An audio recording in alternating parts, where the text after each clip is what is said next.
आदर और सम्मान के योग इंडियन नेशनल लोकदल पार्टी के प्रदेश के अध्यक्ष, पूर्व में रहे विधायक चौधरी नफे सिंह राठी जी, पार्टी के राष्ट्रीय संगठन सचिव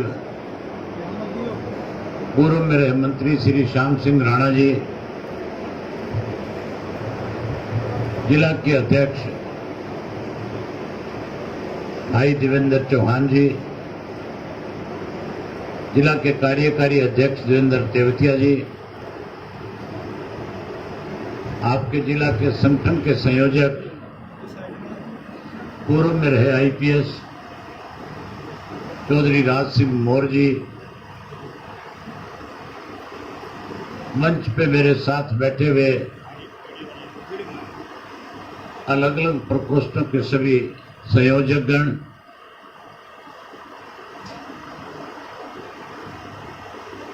महिला की अध्यक्ष श्रीमती सुश्री जगजीत कौर जी, मंच पे बैठे हुए पार्टी के सभी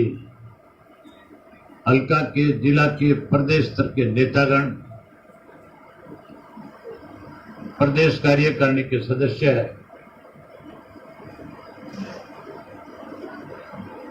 आज के इस संगठन की मीटिंग में आए हुए पार्टी के बहुत ही वरिष्ठ कर्मठ मेहनतकश कार्यकर्ता साथियों, माताओं, बहनों, पत्रकार छायाकार दोस्तों,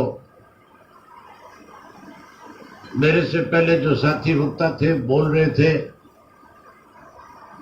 उन सब साथियों ने आपके सामने खुलकर के इस बात की चर्चा करी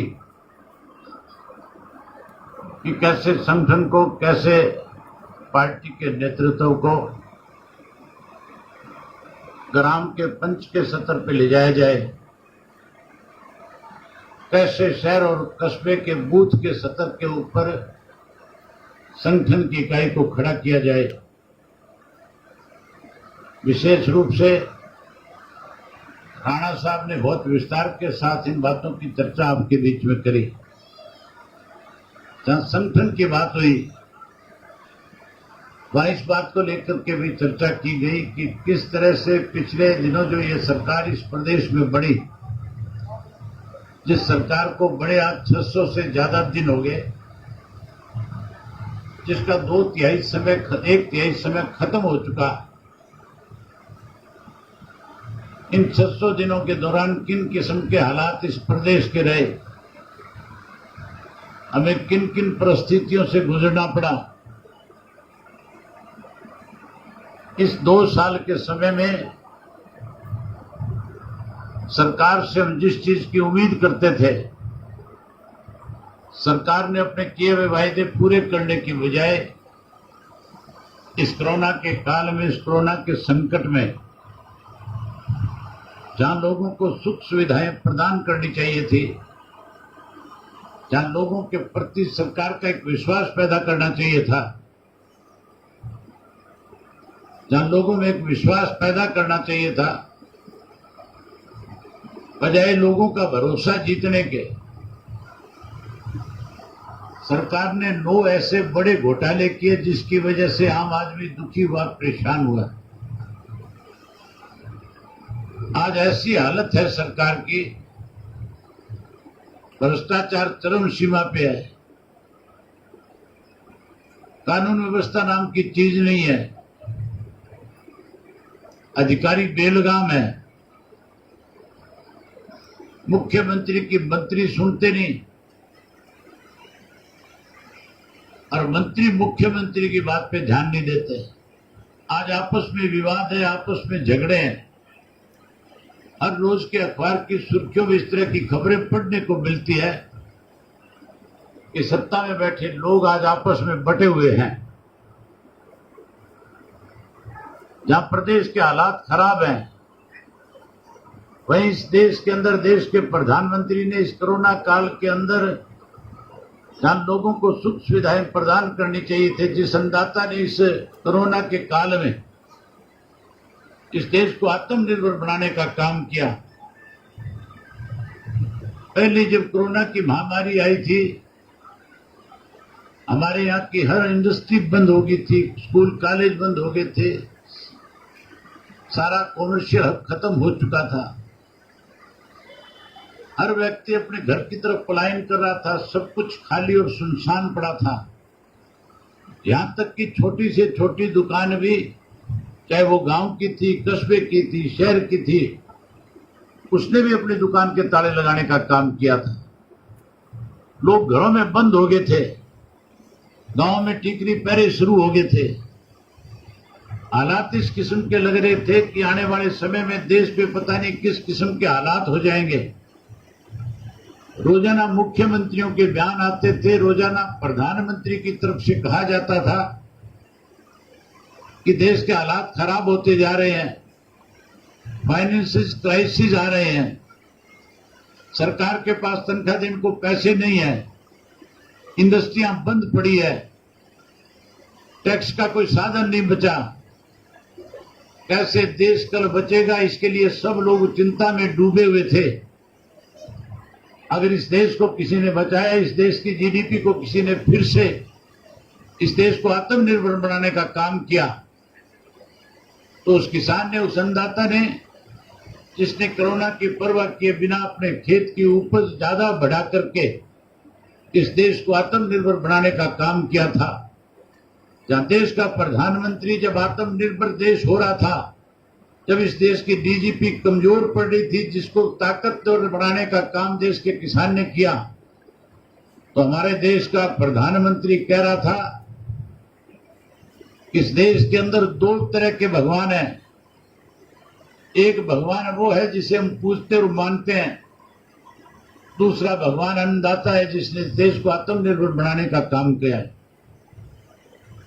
जहां उस अन्नदाता को भगवान का रूप दिया जा रहा था, वहीं उस अन्नदाता को कैसे खत्म किया जाए, कैसे कमजोर किया जाए, कैसे उसको उसकी धरती बेचने पे मजबूर किया जाए, इसके लिए साथियों 3 कृषि के काले कानून बनाने का काम किया। उन 3 काले कानून बनने के बाद लगातार पिछले 8 महीने से लाखों की संख्या में देश का किसान दिल्ली के चारों तरफ बॉर्डर पे बैठ करके देश के प्रधानमंत्री से आग्रह कर रहा और कह रहा है कि जो कानून आपने हमारे ऊपर थोपने का काम किया है, आप उन कृषि के 3 काले कानूनों को वापस लें, और जो वायदा आपने देश के किसान के साथ किया था, कहा था कि हमारी सरकार बनने के बाद हम स्वामीनाथन के आयोग को रिपोर्ट को लागू करेंगे, उसको लागू करके किसान को सम्मान दे करके घर वापसी करने का काम करें। लेकिन 8 महीने से लगातार किसान परेशान है। जहां किसान को परेशान किया, वहीं देश को दोनों हाथों से लूटने का काम किया। मेरे से पहले जिस तरह से चौधरी नफे सिंह ने बताया था, किस तरह से भगवान राम की उस जन्मभूमि को भी इन्होंने कौड़ियों के दाम पे लेके, करोड़ों के दाम पे बेच करके देश के भगवान की भूमि को भी लूटने का काम किया। वहीं साथियों, जिन लोगों ने इंडियन नेशनल लोकदल पार्टी को कमजोर करने की कोशिश करी, जिन लोगों ने आपके संगठन को तोड़ने की कोशिश करी, मैं बधाई दूंगा आपके फरीदाबाद की यूनिट को। हमने 4 तारीख को बैठ करके आपस में एक फैसला लिया था कि हम अपने इंडियन नेशनल लोकदल पार्टी के संगठन में विस्तार करने का काम करेंगे। और फैसला ये हुआ था कि विस्तार हम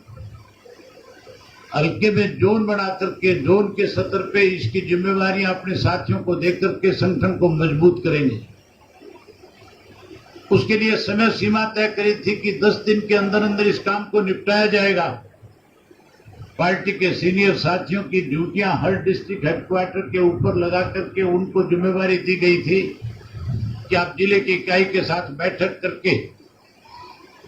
और नए सिरे से संगठन का गठन करने का काम करो। मैं बधाई देता हूं फरीदाबाद के संगठन के संयोजक चौधरी राज सिंह मोर को, बधाई देता हूं। उसके साथ साथ मैं जिला की पूरी इकाई को कि जिन्होंने आपस में बैठ करके तालमेल के साथ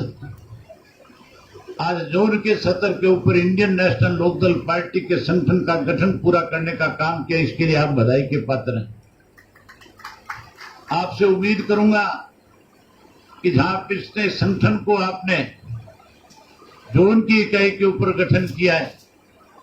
संगठन और बड़ा हो और ज्यादा मजबूत हो, आने वाले समय में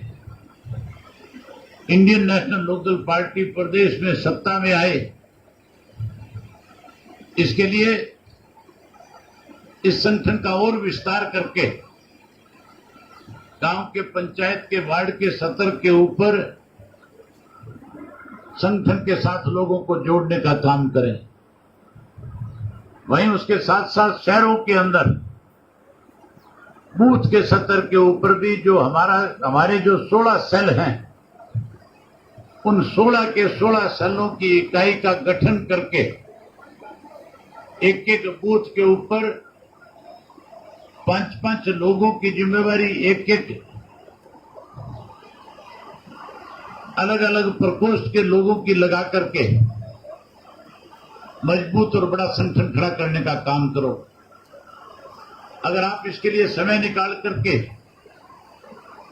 अगर पंचायत के वार्ड के सतर के ऊपर 16 की 16 इकाइयों का एक एक सदस्य नियुक्त करोगे, तो फिर आने वाले समय में जब चुनाव होंगे, तो चाहे लोकसभा का हो चाहे विधानसभा का हो, चुनाव पूर्ण रूप से आपकी पार्टी जीतने का काम करेगी। एक उदाहरण मैं आपको बताना चाहता हूं। गांव के पंचायत का जो वार्ड होता है, छोटे गांव के अंदर 6 वार्ड होते हैं। अगर उससे थोड़ा सा बड़ा गांव होगा तो 8 वार्ड हो जाएंगे, उससे बड़ा होगा तो 10 हो जाएंगे। अगर उससे भी थोड़ा सा बड़ा कोई गांव होगा जिसके वोट 3-4 हजार होंगे, तो उसके अंदर 16-15 वार्ड हो जाएंगे। और अगर और ज्यादा बड़ा गांव होगा तो ज्यादा से ज्यादा 20 वार्ड होंगे।